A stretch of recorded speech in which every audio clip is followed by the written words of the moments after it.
Amin. Matius 5 dikatakan, aku datang bukan untuk meniadakan tetapi apa? Untuk menggenapinya. Jadi hari ini Tuhan sudah bayar itu. Dan dikatakan bahwa kita sudah mati kepada hukum Taurat. Jadi hari ini kita hidup bersama kasih karunia Tuhan. Sebab aku akan menaruh belas kasihan terhadap kesalahan mereka dan sama-sama kita baca, tidak lagi mengingat dosa-dosa mereka. Bapak Ibu, hari ini juga kita diingatkan, omongan terakhir itu omongan Tuhan, bukan omongan orang. I love you so much. I love you so much. Jesus, love you so much.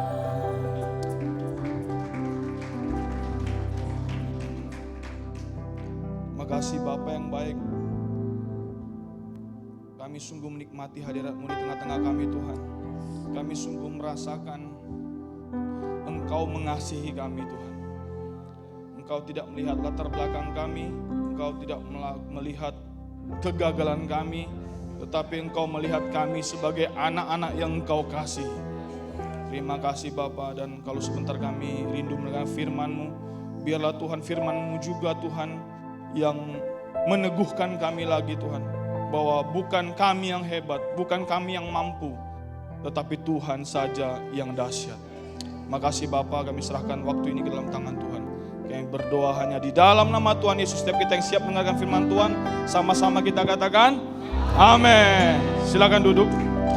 Berikan lagi sekali lagi kemuliaan buat Tuhan. Luar biasa.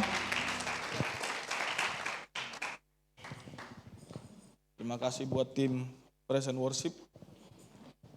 Jadi, Shalom. Sebelum saya nanti cerita, saya masih bisa bahasa Indonesia Bapak Ibu ya. Jangan nanti pikir saya nggak bisa bahasa Indonesia lagi. Ada perbedaan penyanyi dan penyembah. Kalau penyanyi itu, waktu dia selesai perform, orang akan bilang, penyanyi ini hebat. Tapi kalau penyembah itu, ketika selesai mereka menyembah, orang akan bilang, Tuhannya hebat. Amin. Tadi kita lihat penyembah-penyembah yang luar biasa. Saya merasakan Tuhan kita hebat, Tuhan kita dahsyat, dan Dia sungguh mengasihi kita. Amin. Dan juga ada beda pembicara dan pengkhotbah.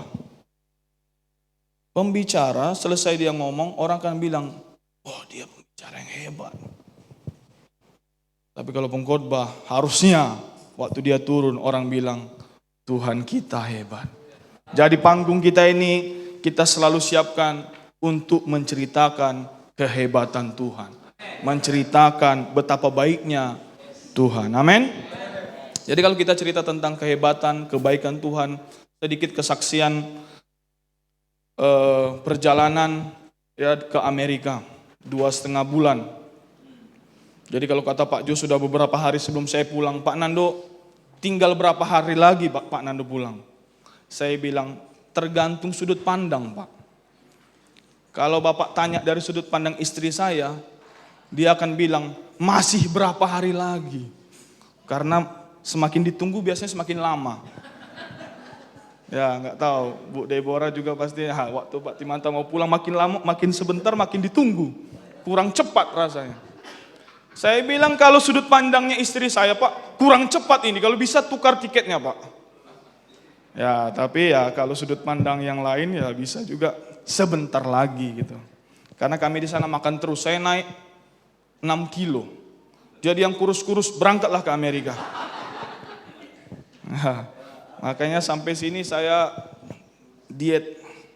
Saya sudah ya tidak makan pagi, makan siang ya sikit lah ya. Itulah. Jadi sampai sana Tuhan luar biasa, dipertemukan dengan orang-orang yang tepat. Ya gereja kita yang di downtown sudah dimulai bulan Februari. Dan di tengah komunitas orang Korea kita mulai gereja Indonesia. Bayangkan. Dan ada sekitar 25-30 orang tiap minggu, itu dahsyat. Dan kita juga sudah mulai ada ibadah itu bahasa Inggris, orang-orang Filipin, ada juga orang Indonesia yang suaminya orang Filipin, dan kita ada juga Bible study. Orang Manado banyak di sana ya. Saya Makanya saya bilang tadi saya masih bisa bahasa Indonesia. Saya nggak belajar bahasa Inggris di sana. Saya lebih banyak belajar bahasa Manado di sana. Ngana ya katanya. makan makanan Manado. Pokoknya ya kalau masalah makanan nggak rindu Indonesia di sana. Ya makanan di sana enak-enak, tapi nomor 2 terenak di dunia. Karena yang nomor 1 tetap ada di Rosedale ya. Bukan karena ada istri saya, di sana pun saya bilang, ini paling enak Bu, nomor 2. Nomor 1-nya di mana? Istri saya bilang. Woy. Nanti saya pulang dipijit nih. Jadi ya kita doakan terus, rencananya akan kita buka lagi gereja Indonesia di sekitar kompleks warga Indonesia sekitar 2 jam dari pusat kota, dan akan kita mulai lagi di gereja di negara bagian yang lain. Target visi yang diberikan Tuhan kepada Bapak Gembala senior kita adalah 500 gereja di Amerika. Kelihatannya sulit, kelihatannya sukar, tapi tidak mustahil bagi Tuhan. Amin. Oke. Sebelum saya khotbah masih ada pendahuluan ini karena 2,5 bulan tidak khotbah ya. Di sana saya mendengar, belajar, makan ya kan, tidur. Awal-awal saya di sana saya masak. Dan saya nggak tahu lah Pak Yusuf bilang enak, nggak tahu enak atau memang menghibur hati saya. Tapi setelah Bu Kristi datang, wah kami aman lah semua makanan kami. Ternyata Bu Kristi pintar masak juga. Mungkin next time Bu Kristi masak buat kita. Satu yang saya pelajari di Amerika adalah orang-orang malas ke gereja. Kenapa? Kita bisa pergi ke YouTube, kita bisa lihat di TikTok, tinggal scroll, tinggal follow orang pembicara-pembicara, kita bisa dengar khotbah. Ya, kita bisa menyembah Tuhan di gereja. Memang kita bisa menyembah Tuhan dimanapun. Tanpa alat musik ini, kita mungkin di kamar mandi nyanyi, kita rasa suara kita kayak Sydney Mohede, walaupun tetangga kita terganggu. Kita bisa menyembah Tuhan di kamar mandi. Kita bisa menyembah Tuhan waktu lagi nyuci piring, ibu-ibu ya. Daripada ngomel, suamiku ini setorannya lama kali. Mending menyembah Tuhan. Bisa. Kita bisa menyembah Tuhan, merenungkan Tuhan di mana-mana. Tetapi Tuhan bukan tanpa tujuan mendirikan gereja. Gereja ini didirikan bukan karena pengerja kita. Bukan karena keinginan manusia. Gereja didirikan karena keinginan Tuhan. Tuhan berkata, di atas batu karang ini aku akan dirikan gerejaku. Jadi Tuhan yang memulai gereja, dan pasti waktu Dia yang memulai ada berkat Tuhan di situ. Katakan amin. Jadi waktu kita berkumpul, gereja itu kan orang percaya. Waktu kita berkumpul, ada berkat Tuhan yang spesial di situ. Ya, jadi bagi teman-teman kita mungkin keluarga yang mulai patah harang ke gereja, mungkin ngapain ke gereja, ngabisin waktu, ngapain ke gereja, ya kan? Saya ketemu itu asarnya senyumnya agak lain sama saya. Padahal senyum asarnya memang begitu. Enggak dibuat-buat. Enggak, Tuhan punya sesuatu yang dahsyat di tengah-tengah orang percaya. Jadi saya lihat di sana orang malas ke gereja, dan disitulah. Jadi iblis bekerja, kalau kita lihat di Alkitab, waktu dia merasuki, itu ada orang yang dirasuki legion ya. Dia mengasingkan diri. Dia berteriak, nangis, bahkan diambil batu-batu tajam, dia melukai diri. Jadi kalau orang yang mengasingkan diri biasanya apa? Mengasihani dirinya sendiri. Menyalahkan orang lain. Semua salah. Jokowi pun bisa salah kita buat. Kalau kita mengasingkan diri. Dan terakhir apa? Melukai diri sendiri. Ya dikit-dikit pukul kan. Ya kalau pukul ke sini, kalau pukul ke orang lain lebih bahaya. Jadi justru di tengah-tengah orang percaya, ya ada sesuatu yang luar biasa. Amin. Di gereja kita bisa lihat kepenuhan Allah dari anak-anaknya. Kalau kita lihat Pak Meltari, kita bisa lihat ada sukacita Allah. Kita nggak pernah tahu kapan Pak Meltari nggak ada uang. Dia selalu senyum terus. Ada kita lihat sukacita. Kalau kita lihat Pak Sufri, ada karisma Allah. Kalau dia ngomong kita dengar aja ya kan. Nggak tahu kenapa, terhipnotis kita. Kami mau jogging kemarin, tapi karena Pak Supri ngomong terus, akhirnya kami jadi jalan. Pak Wijaya udah nunggu setengah jam tak sampai-sampai kami. Ada karisma Tuhan. Ya, kalau kita lihat Pak Timanta ada hikmat Tuhan. Weh, kan?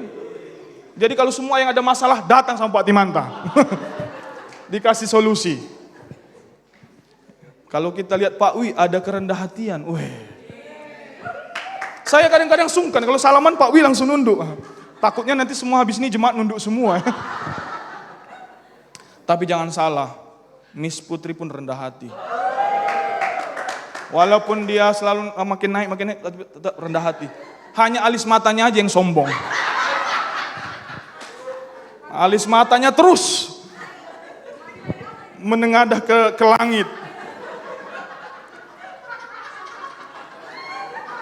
Ya, yang pakai alis mata jangan merasa bersalah lah. Kalau itu nggak apa-apa lah sombong.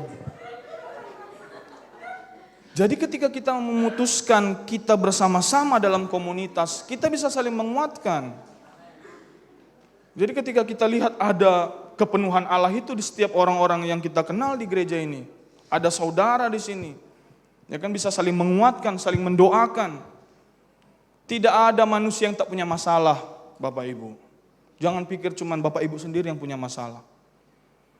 Ya. Pendeta pun punya masalah. Selalu digosipin. Ya itu yang saya rasakan juga ya. Kalau terlalu gemuk, dibilang nggak pernah puasa. Padahal memang tak pernah puasa. Terlalu kurus dibilang tidak diberkati. Coba. Mungkin apa lagi? Terlalu sering senyum. Udah terlalu banyak minum anggur Pak Gembala ini. Jadi kita justru waktu di tengah-tengah komunitas itu kita saling menjaga. Amin. Jadi justru di tengah-tengah kita dan kalau kita gagal pun ya ada gembala kita Tuhan Yesus yang sanggup memulihkan kita. Di Alkitab, ini saya belum khotbah ya. Masih ada waktu lah kan. Di Alkitab tidak ada yang tidak dipulihkan Tuhan. Katakan dulu amin. Segimanapun salahnya, segimanapun besar kegagalannya, pasti bisa dipulihkan Tuhan. Hanya satu yang tidak dipulihkan Tuhan. Siapa? Yudas. Kenapa? Dia mengasingkan diri, dia mengambil keputusan sendiri, dia ngapain? Dia gantung diri. Kalau kian dia balik. Kalau saja Yudas datang kembali. Kalau enggak usah kembalilah, dia enggak bunuh diri. Dia tidak memutuskan hubungannya dengan komunitasnya. Seperti Petrus. Kesalahan dia lebih fatal loh. Tapi dia tetap sama-sama murid yang lain. Tuhan Yesus yang datangi.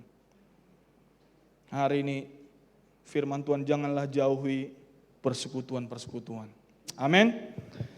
Saya masuk ke khotbah saya. Kita buka Yosua pasal 1 ayat 8. Nanti belum ada ayat nih Pak, udah 15 menit. Yosua 1 ayat 8. Kita baca sama-sama yuk, 1, 2, 3, ya. Janganlah engkau lupa memperkatakan kitab Taurat ini, tetapi renungkanlah itu siang dan malam, supaya engkau bertindak hati-hati sesuai dengan segala yang tertulis dalamnya.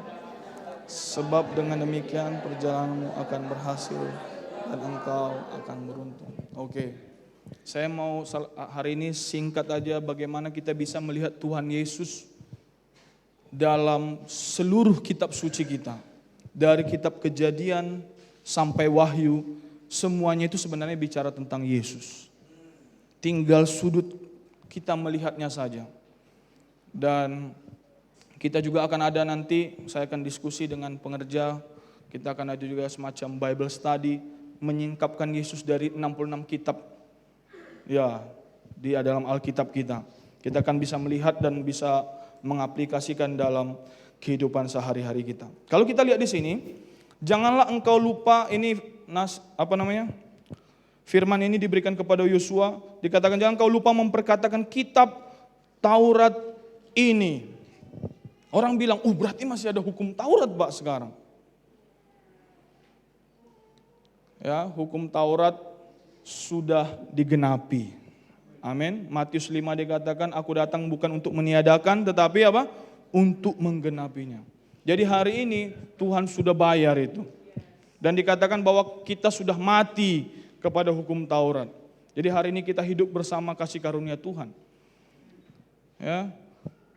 Jadi hukum Taurat di sini lebih berbicara kepada, kalau kita lihat bahasa Ibraninya, saya enggak mau terlalu detail bahasa Ibrani, nanti kita pusing.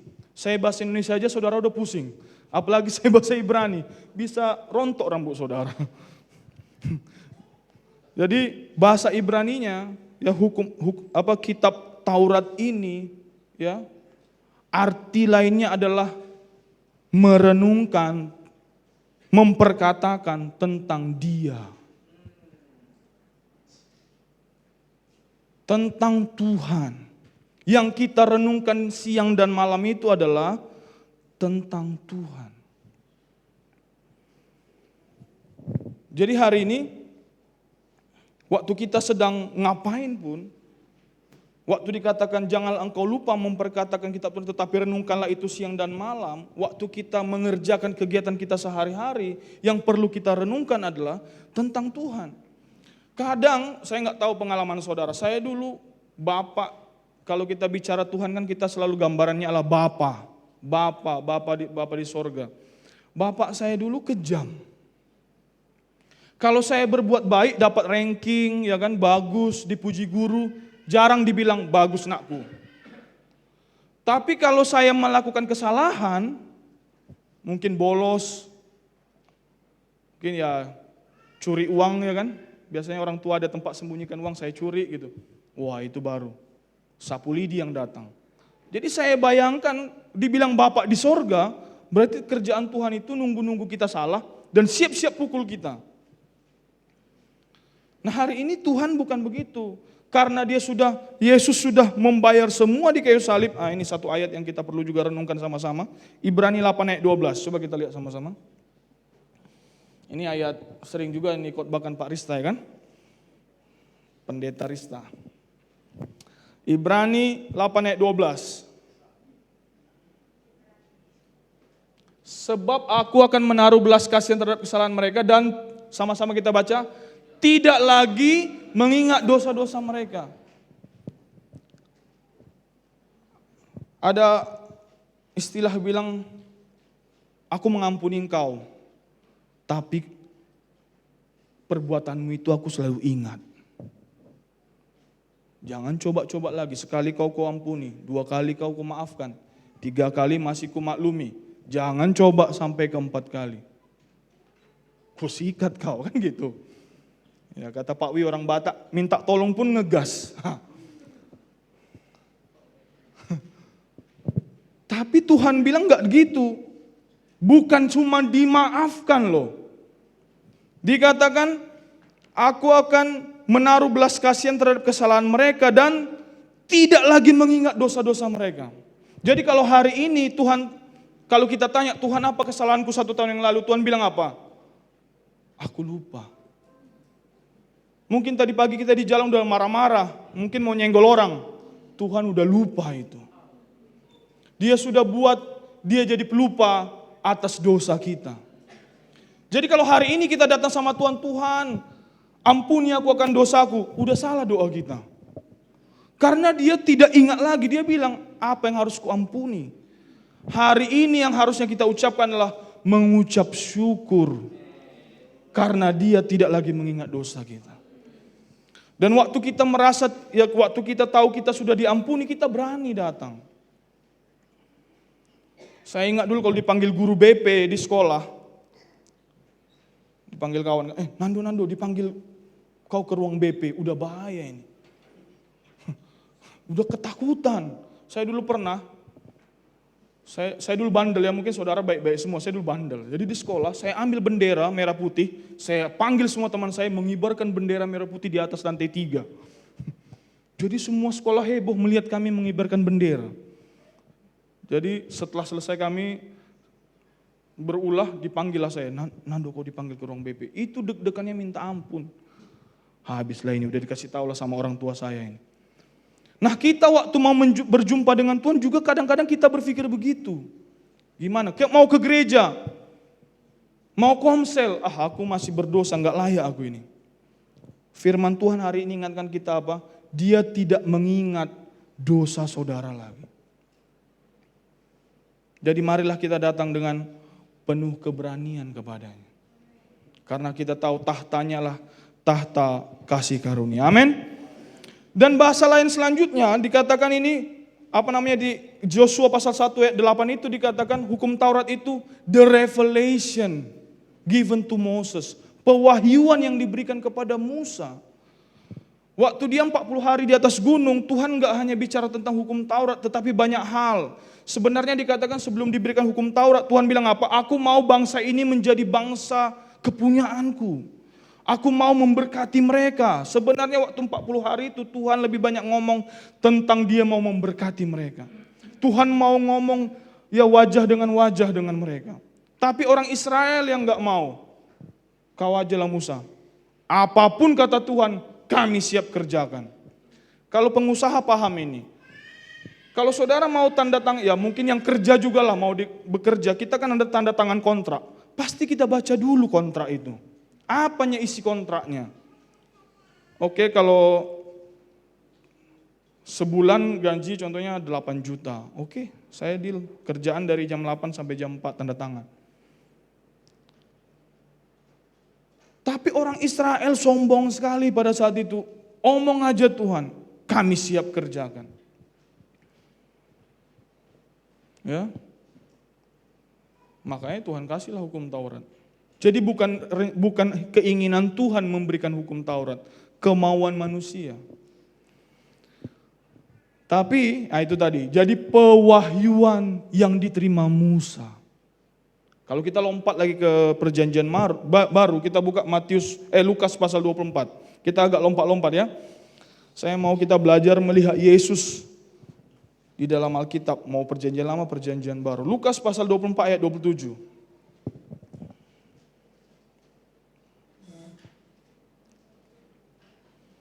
Oke, ini murid-murid Yesus, ada beberapa murid yang sedang berjalan menuju di jalan ke Emmaus. Yesus berjalan juga bersama mereka.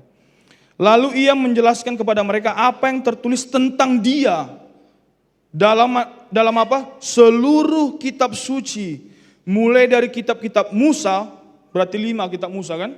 Hukum Taurat itu semua, dan segala kitab nabi-nabi. Jadi dalam perjalanan itu Tuhan Yesus menjelaskan tentang dia lewat firman Tuhan. Jadi hukum Taurat itu bukan bicara Taurat yang dibilang renungkanlah Taurat ini, tetapi apa? Tentang firman Tuhan. Jadi Tuhan Yesus menjelaskan tentang dirinya ini. Kita bicara kami di sekretariat. Kami suka bercanda ini. Jadi di antara kami kan yang paling riang itu Bu Deborah. Kalau contohnya ada gelangnya yang baru, langsung dia ngomong, ditunjukkan gelangnya gitu. Jos gitu loh. Baru kita tahu, gelang baru ya. Baru kalau handphone baru dia, tolong dulu. Kalau Tuhan Yesus seperti itu, pasti dia bilang, lihat lubang-lubang tanganku ini, lihat dulu lubang tanganku. Tuhan Yesus enggak begitu. Kayak raja kan rambut baru, tadi main keyboard pun dia, udah macam iklan sampo kulihat. Untung Pak Wi rendah hati, kalau enggak potong-potong rambutmu itu. Macam iklan sampo, ada angin tiba-tiba ya kan. Tuhan Yesus kalau mau begitu tunjukkannya lubang di tangannya. Kau lihat ini lubang ini, lihat. Gara-gara kalian lah ini, dosa kalian semua. Enggak. Dia jelaskan dari firman. Dia bilang apa? Dari kitab-kitab, dari Musa sampai semua nabi-nabi. Dan nanti kita lanjutkannya. Dan pada saat itu kan mereka lagi jadi pejalan kaki tuh. Mereka lagi jalan ke Emmaus. Tuhan menampakkan diri juga jadi pejalan kaki. Ini menarik juga ini. Waktu Yosua mau memasuki tanah perjanjian, waktu dia mau masuk, Tuhan menunjukkan diri sama dia apa? Jadi panglima. Jadi dia ngomong, kau musuh atau kawan? Bukan dua-duanya, aku adalah panglima pasukan Allah. Karena pada saat itu Yosua adalah panglima Israel. Jadi Tuhan menampakkan diri kepada manusia kepada konteks yang dia pahami. Hari ini pengusaha, Tuhan juga bisa menunjukkan dirinya kepada saudara sebagai pengusaha. Dia kasih ide-ide yang brilian. Dia pertemukan dengan orang-orang yang tepat. Ya, yang bekerja, Tuhan bisa menunjukkan dirinya juga, menyingkapkan dirinya sebagai pekerja. Jadi saudara bisa paham, dia selalu menuju kepada level kita. Ya, Tuhan bilang apa? Agar saya pernah ada dengar itu satu ilustrasi, dia bilang, Tuhan dia agar bisa dipahami oleh wedding organizer, Tuhan bilang apa? Akulah mempelai pria dan engkaulah mempelai perempuan. Jadi wedding organizer paham katanya. Baru kepada politisi akulah kebenaran katanya. Kenapa harus kepada politisi kebenaran? Berarti banyak yang tidak benar di politik ini. Jadi kita doakanlah Pak Meltari tetap benar dia di politik itu. Jadi dia tunjukkan bukan lubang di tangannya, tetapi firman yang dia beritakan kepada mereka. Dan waktu mereka ngobrol-ngobrol, mereka belum paham juga itu. Sampai mereka di tempatnya, mampir dong. Dan waktu Tuhan Yesus memecah-mecah roti dan membagikan anggur itu, apa kata mereka? Ini Tuhan, mata mereka terbuka. Maka hari ini bagaimana merenungkan Tuhan? Istri saya bilang tadi, apa khotbahmu hari ini? Tentang merenungkan Tuhan. Gimana caranya? Jangan tidur nanti di gereja, saya bilang. Karena kalau istri saya pun tidur, jemaat pasti tidur juga. Dengar gimana cara merenungkan Tuhan. Merenungkan Tuhan melalui baca firman dan juga perjamuan kudus. Jadi waktu perjamuan kudus dilakukan, mereka baru sadar, ini Tuhan Yesus. Jadi saudara hari ini di rumah mau perjamuan kudus, silakan tiap hari. Pak Rista bilang, aku mau 3 kali Pak. Habis sarapan perjamuan kudus. Habis makan siang perjamuan kudus. Makan malam perjamuan kudus. Habis kelapa bakar perjamuan kudus. Silakan. Yang penting jangan rotinya 1, anggurnya 1 botol. Itu siswa BTC pun mau ikut nanti. Biar bapak nggak mabuk katanya kan. Jadi dan ketika dia menjelaskan itu melalui firman dan melalui perjamuan kudus, nggak ada yang bisa sombong hari ini. Jadi Pak Meltari nggak bisa sombong, aku tadi malam udah dibawa Tuhan ke sorga. Cuman aku yang tahu tentang Tuhan. Atau besok Pak Supri, aku dibawa Tuhan ke neraka tadi malam. Ngeri neraka, nggak usah, bertobat. Nggak perlu hal-hal yang dahsyat seperti itu. Melalui firman Tuhan dan melalui perjamuan kudus, kita disingkapkan tentang Tuhan Yesus. Amin. Kita tahu ada janji Tuhan. Ya, ada kesehatan, ada pemulihan, ada berkat-berkat Tuhan, ada jalan keluar. Ya. Ada jawaban-jawaban doa di dalam Tuhan. Jadi saya catat di sini, dia yang alfa dan omega itu, dia yang merupakan jalan kebenaran dan hidup itu, dia yang maha dahsyat, dia yang maha pengasih itu, disingkapkan dalam firman Tuhan dan dalam perjamuan kudus. Jadi Tuhan itu, Yesus itu adalah alfa dan omega, yang awal dan akhir. Jadi kalau yang ngasih kata terakhir dalam hidup kita adalah Tuhan, salah satu aplikasinya. Bukan kata dokter. Mungkin dokter bilang sakitmu nggak bisa disembuhkan lagi. Tapi apa kata Tuhan? Oleh bilur-bilurnya engkau sudah sembuh. Kata terakhirnya adalah kata Tuhan. Mungkin orang bilang, kalau kayak gini sih kamu nggak akan sukses kau. Itu kata orang. Tapi kata Tuhan, engkau akan memiliki hidup dan memiliki hidup dalam segala kelimpahan. Kata terakhir harus kata Tuhan. Bukan kata berita di koran, mungkin dia bilang tahun 2023 ekonomi akan hancur. Cepat-cepat jual properti, simpan uang cash. Iya kalau ada yang propertinya. Yang enggak ada apa yang mau dijual ya kan? Makanya yang kita pegang kata terakhir adalah kata-kata Tuhan. Dia enggak bilang aku salah satu yang awal dan aku salah satu yang akhir. Dia jelas bilang akulah yang awal dan akulah yang akhir. Dia bukan bilang aku salah satu jalan kebenaran dan hidup. Dia bilang, akulah jalan. Saudara yakinlah ketika engkau tidak ada lagi lihat jalan di depan, gelap. Tuhan bilang, I am the way. Akulah jalan. Ya. Kalau kita renungkan sedikit ya.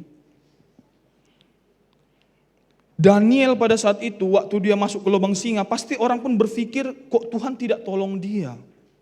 Mungkin kalau kita pun jadi teman Daniel, mungkin udah kita gosipin Daniel ini. Katanya hamba Tuhan. Katanya tiap hari berdoa. Kok dibiarkan Tuhan dia masuk lubang singa? Tanpa kita sadari besoknya, dari lubang singa itu dia masuk ke istana. Dia dari orang yang dibuang jadi orang nomor 2 di kerajaan itu. Perdana Menteri yang ngurus semua. Bapak Ibu, hari ini juga kita diingatkan. Omongan terakhir itu omongan Tuhan, bukan omongan orang. Mungkin hari ini engkau lihat dirimu lagi jatuh. Sepertinya tidak ada jalan keluar. Sepertinya tidak ada yang tolong. Teman-teman menjauh. Teman-teman kan kalau lagi banyak duit mendekat ya kan. Bro apa kabar? Waktu saya ke Amerika ada orang yang tak pernah WA saya, sekarang udah WA dia. Tahu-tahu mau minjam duit ya. Makanya kalau tiba-tiba ada teman yang nggak pernah WA tiba-tiba WA, ya hati-hati ya. Ya kalau siap minjamin pinjamin. Kalau enggak ya jangan. Waktu lagi banyak lagi ini, tapi waktu lagi susah. Nah jangan hakimi dirimu. Karena kata-kata terakhir bukan kata-kata orang, tapi kata-kata Tuhan kita. Amin. Dan juga jangan hakimi orang waktu orang lagi down, waktu orang lagi jatuh, waktu orang lagi mungkin bergumul, mungkin gali lubang sana, tutup lubang sini. Jangan hakimi. Mungkin itu dia lagi dalam proses dia. Jadi harusnya ketika kita semakin sering merenungkan Tuhan, kita bukan gosip. Waktu kita habis merenungkan kebaikan Tuhan. Amin. Kalau kita bicara juga awal dan akhir ini bicara tentang waktu. Tuhan bisa membuat yang lama menjadi dipercepat. Kalau kita ingat dalam pernikahan di Kana, dikatakan Tuhan mengubah air menjadi anggur. Dan dikatakan master of ceremony-nya dibilang apa? Anggur ini anggur yang jauh lebih baik daripada yang pertama. Jadi saya ada sedikit belajar tentang anggur. Biar kita tahu proses ini percepatannya dahsyat. Ternyata anggur itu waktu ditanam, setahun pertama belum berbuah. Setelah 1 tahun dia baru mulai berbuah. Tahun pertama, tahun kedua, tahun ketiga, tahun keempat, anggurnya itu belum layak untuk dibuat jadi wine. Jadi itu nggak dipakai itu. Mungkin dipakai pun mungkin anggur-anggur yang murah lah kali ya, atau grape juice. Dan Alkitab nggak bilang itu jus anggur loh, dibilang apa? Itu anggur, wine bahasa Inggrisnya. Dan setelah tahun keempat barulah bisa dipakai untuk jadi anggur. Dan untuk menjadi anggur yang enak, yang mahal, yang baik, itu semakin disimpan semakin lama semakin bagus. Yang 5 tahun harganya beda, yang 10 tahun harganya beda. Yang 50 tahun harganya beda. Jadi kalau orang bilang itu anggur itu makin yang lama itu vintage. Itu biasanya kayak Presiden Amerika minum, itu minum anggurnya. Nah jadi pada saat keluarga itu kekurangan anggur, Tuhan lakukan percepatan yang waktu yang begitu lama harusnya 50 tahun, 100 tahun dibuat saat itu juga anggur yang terbaik. Tuhan Yesus enggak salahkan keluarga itu. Kok salah perhitungan kalian? Ada saatnya di mana kita salah perhitungan. Ada saatnya kita mengambil keputusan yang salah. Jangan tangisi dirimu. Tuhan ada dalam hidup kita. Amin. Ketika Yesus ada dalam pernikahan di Kana itu, dilibatkan dia dalam pernikahan itu, dikasih dia percepatan. Jadi dia alfa dan omega, ya, dia bisa kompres waktu itu. Di hari ini apa? Mungkin kau belajar susah, yang lagi ngambil lagi kuliah, terima percepatan, lagi belajar, kok nggak bisa ya? Bilang aku pintar dalam nama Yesus. Jangan kayaknya memang bapakku bodoh, opungku bodoh. Dia Alfa dan Omega. Selanjutnya, kalau kita bicara tadi anggur itu sedikit, kita kan dikatakan Tuhan adalah pokoknya, kita itu apa? Carangnya. Kita fair juga lah. Kadang-kadang kita mengharapkan orang pada saat dia bertobat atau ketika dia gereja langsung kita berharap dia berubah. Hei suami-suami, ketika istrimu belum berubah jangan langsung bilang, istri macam apa kau? Kau enggak ikut firman Tuhan. Anggur pun butuh waktu dia menghasilkan anggur yang baik. Sabarlah suami-suami, jangan ketawain istri. Istri pun juga begitu. Jadi ini ada pelajaran sedikit lah. Gak apa-apa lah ya, kemarin kami lagi bawa mobil ya. Karena saya masih terniang-niang cara bawa mobil di Amerika. Jadi saya lihat kok orang di sini semrawut bawa mobil gitu loh. Di sana kalau lurus ya lurus gitu. Mau ada yang berhenti di depan ya kita tunggu. Jadi waktu saya lagi jalan, istri saya di samping saya, ada yang salip. Saya marah. Aduh memang, bawa mobil kok sembarangan. Di Amerika enggak kayak gini, saya bilang. Kan sama istri boleh lah cerita kan. Enggak termasuk sombong itu kan. Jadi istri saya bilang, enggak apa-apa lah, kalau memang mau pindahlah ke Amerika, katanya pula. Saya pula yang diusir. Saya bilang sama istri saya, kau enggak kenal sama sopir itu, kok kau bela dia? Kita sudah 11 tahun bersama, menghabiskan suka dan duka. Kau usir aku ke Amerika. Ini sambil bercanda lah ya. Tapi gitu saya bilang, baru dia bilang, ampuni aku Tuhan, ampuni aku. Baru dia bilang, memang kurang ajar supir itu. Ini baru benar. Ya istri-istri juga gitu, suami lagi ngomel, kita bilang, kita belain pula yang diomelin itu.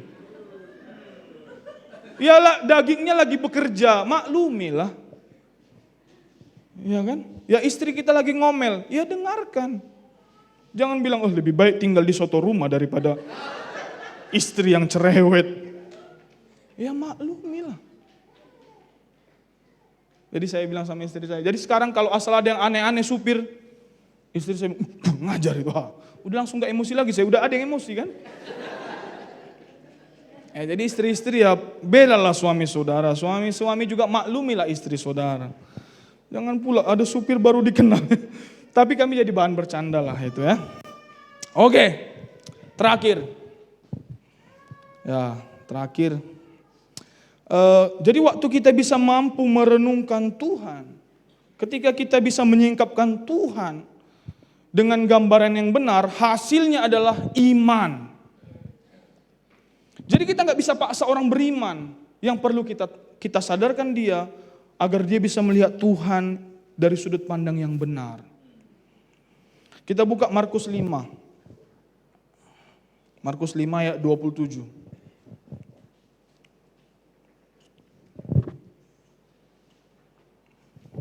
Oke, ini tentang wanita yang pendarahan 12 tahun. Jadi dikatakan begini, dia sudah mendengar berita-berita tentang Yesus. Bukan satu berita loh. Maka di tengah-tengah orang banyak itu ia mendekati Yesus dari belakang dan menjamah jubahnya. Karena dia berpikir asal ku jamah jubahnya apa? Aku pasti sembuh. Waktu dikatakan dia sudah mendengar berita-berita tentang Yesus, berarti dia apa? Dia renung-renungkan. Apa yang dia dengar? Berarti tentang kebaikan Tuhan. Yang buta melihat, yang tadinya tukang pajak, tukang pemungut cukai jadi murid Yesus. Dia keliling, dia yang terbelenggu dia bebaskan. Itu yang dia dengar tentang Yesus. Yang dia kumpul sama orang-orang berdosa. Makanya gereja kita harusnya bukan anti kepada orang berdosa. Kita anti kepada dosanya. Kita ingatkan dia, kau tuh orang kudus. Tapi kita tidak anti kepada orang berdosa. Maunya mantan narapidana datang ke gereja kita ini. Dan menikmati Tuhan di tempat ini. Maunya datang sini semua penjahat-penjahat datang ke gereja kita. Biar dengarnya Pak Wi menyembah Tuhan, bertobat mereka semua. Haleluya. Biar masuk ke KK. Masuk ke Komsel. dan mendengar berita-berita tentang Yesus. Sedikit saya kemarin bagikan juga untuk pengerja. Jadi pada saat waktu Daud sudah diurapi menjadi raja, dia kan dikejar-kejar sama Raja Saul. Dia lari dan sembunyi namanya ke Gua Adulam. Di Gua Adulam ini tempat para penjahat melarikan diri dari kota. Jadi ini kotanya. Jadi kalau mereka bermasalah, mereka lari ke Gua Adulam ini. Jadi Daud sudah di situ. Jadi kalau dicatat di sana, orang yang punya hutang, orang yang bebannya berat, lari semua ke Gua Adulam. Di situ pendetanya Daud. Dan Daud nggak bilang, kalian nggak tahu aku ini raja loh, kalian jangan ke sini. Kalian mengurangi nama baik saya. Enggak, dia terima ada 400 orang kira-kira banyaknya. Saya bisa bayangkan, saya bayangkan lah ya pada saat itu, orang yang berhutang kira-kira apa yang dibilangnya? Pasti cari pinjaman kan? Ketemu Daud, Daud pinjamlah, besok aku kembalikan. Orang yang stres datang sama Daud, pasti apa? Komplain, menyalahkan semuanya. Tapi itu pun Daud terima. Dan oleh urapan itu pada saat itu, urapan itu diberikan kepada orang-orang tertentu. Dan karena ada urapan Tuhan dalam diri Daud, pahlawan-pahlawan Daud itu muncul dari dalam Gua Adulam ini. Jadi Bapak Ibu, ya, waktu kita mendengar sesuatu yang baik tentang dia, harusnya orang berbondong-bondong. Harusnya gereja ini dikenal menjadi tempat orang-orang diterima apa adanya. Bilang amin dulu dong. Atau kalau enggak setuju Bapak Ibu, janganlah. Nanti aku enggak aman pula tasku. Ya amankanlah tas masing-masing. Harusnya tempat ini tempat penerimaan bagi semua orang. Tempat pemulihan. Tempat terjadinya mukjizat. Kalau enggak ada yang sakit, gimana mukjizat kesembuhan terjadi? Kalau enggak ada yang lagi broken home, gimana terjadi pemulihan? Justru di saat itulah mukjizat itu bisa dinyatakan. Jadi harusnya orang tahu gereja kita ini gereja di mana semua orang diterima. Ada satu pernyataan Pak Gembala senior kita waktu kami lagi ngobrol-ngobrol. Kita kurang radikal mengkhotbahkan tentang kebaikan Tuhan. Kenapa Pak saya bilang? Harusnya orang ngomong tentang kita sama seperti orang ngomong tentang Paulus. Kalau gitu bisa suka-suka dong. Kalau udah ada yang ngomong gitu sama kita, udah benarlah kita. Walaupun tidak suka-suka, contoh. Hari ini saya berbeda zaman dengan waktu saya masih siswa. Saya waktu siswa makan gorengan pun 2.000 kami berlima bagi 2.000 bagi 5 orang. Lebih banyak kerupuknya. Gitu nyanton. Pada saat itu, asal ada makanan kami hantam. Tak pernah kenyang siswa. Dari rumah makan, ke komsel makan lagi. Pulang ada makanan, sikat. Tapi hari ini, ketika saya bisa makan anytime, justru saya tidak suka-suka lagi. Oh, saya lihat perut saya kayaknya nggak cocok lah makan ini. Kemarin diajak sarapan sama Pak Supri, diingatkan Pak Wi, janganlah sarapan. Enggak sarapan kami akhirnya. Jadi justru waktu kita tahu di dalam Tuhan suka-suka, kita udah enggak mau lagi suka-suka. Kita berpikir, ini berguna atau tidak. Paulus bilang, semua halal bagiku, tapi tidak semua berguna. Gambarannya itu tentang dikasih topiknya apa? Tentang perzinahan loh.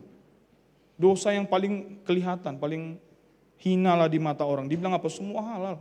Tapi berguna enggak?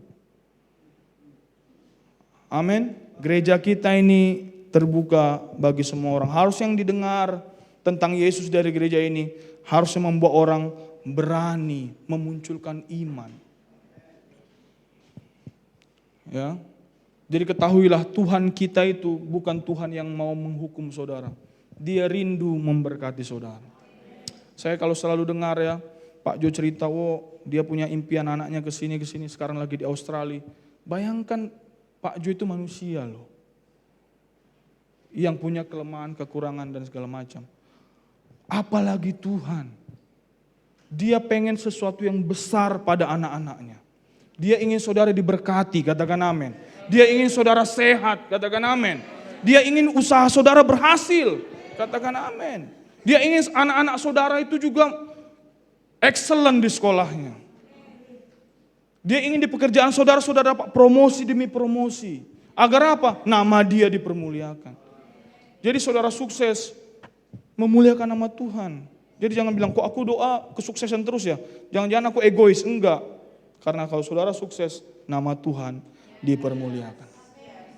Jadi hari ini, ketika kita lihat, waktu dikatakan renungkanlah hukum Taurat itu siang dan malam.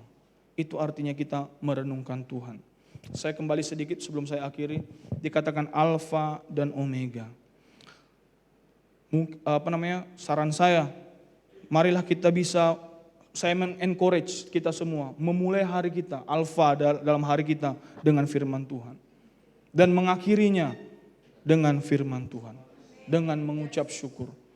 Bayangkan ada berapa jam kita berkegiatan, kita mendengar banyak hal yang dari dunia ini. Mungkin bicara tentang hal yang negatif, mungkin bicara tentang segala macam. Tapi ingat, tadi apa? Dialah Alfa, dia Omega. Dialah yang memulai, dia juga yang mengakhiri. Jadi dengan itu kita bisa tahu, makanya kalau Pak Jo selalu bilang, kita bikin dulu pengakuan iman. Kalau kita bangun, walaupun lagi malas-malas, hari ini adalah hari yang terbaik yang Tuhan berikan. Mungkin hutang muncul dalam ingatan saudara. Aku sangat dikasihi, diberkati dan menikmati hidup yang berkelimpahan. Harusnya pengakuan iman kita itu sudah menjadi lifestyle kita.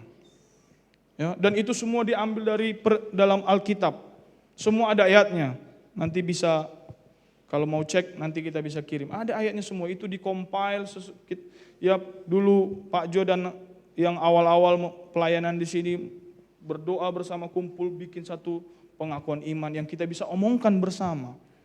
Jadi dia Alfa, dia Omega. Awalilah hari kita dengan firman Tuhan mengucap syukur dan akhiri juga dengan firman Tuhan dan mengucap syukur. Kalau saudara bisa perjamuan kudus. Perjamuan kudus ada di mana? Di Gloria. Saya enggak dibayar toko buku Gloria, tapi ya enggak terlalu mahal kok. Jadi saudara bisa bersama. Mungkin Pak, kalau saya lupa sehari enggak apa-apa. Itu juga enggak jadi hukum Taurat kok. Kalau kami di Amerika, kalau kami lagi ngumpul-ngumpul gitu kan sebelum tidur, kita perjamuan kudus. Tapi kalau ada kegiatan masing-masing lagi enggak sempat, ya enggak apa-apa. Kenapa? Karena waktu kita lakukan itu, kita mengingat akan Yesus. Amin. Mari kita berdoa. Makasih Bapak yang baik, kami bersyukur Tuhan hari ini. Kami mau belajar Tuhan. Ketika kami membaca firman Tuhan, ketika kami merenungkannya, kami tahu garis benang merahnya adalah Yesus. Dan Yesus yang begitu baik, yang sudah menebus dosa kami, yang dikatakan tidak mengingat akan dosa kami lagi. Sehingga kami boleh Tuhan datang hari ini dengan penuh keberanian kepada tahta kasih karunia-Mu Bapa. Walaupun kami ada jatuh bangun, kegagalan, mungkin ada keputusan kami yang salah, ada yang kami ambil keputusan yang tidak tepat, tanpa berpikir panjang, mungkin ada yang kami sesali dalam hidup kami. Tetapi bagi Tuhan itu bukan akhir, karena Engkaulah Alfa dan Omega. Engkau bisa rubah waktu yang lama itu menjadi singkat. Engkau bisa pulihkan yang sudah rusak itu menjadi bahkan lebih baik daripada sebelumnya.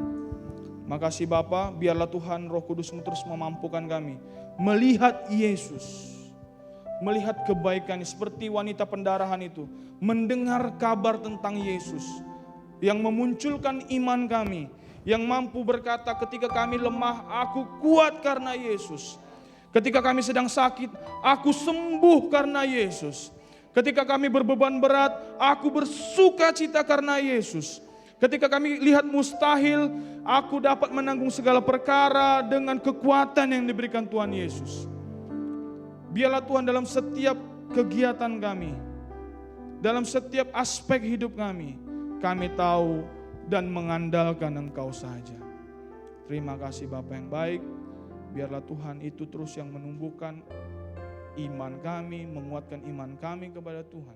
Dan itu yang membuat kami seperti wanita di sumur, yang membuat kami bersemangat menceritakan Yesus kepada orang lain, kepada keluarga kami, kepada teman kami, kepada komunitas kami. Terima kasih Bapa. Kami bersyukur Kau materaikan firman-Mu di dalam hati kami.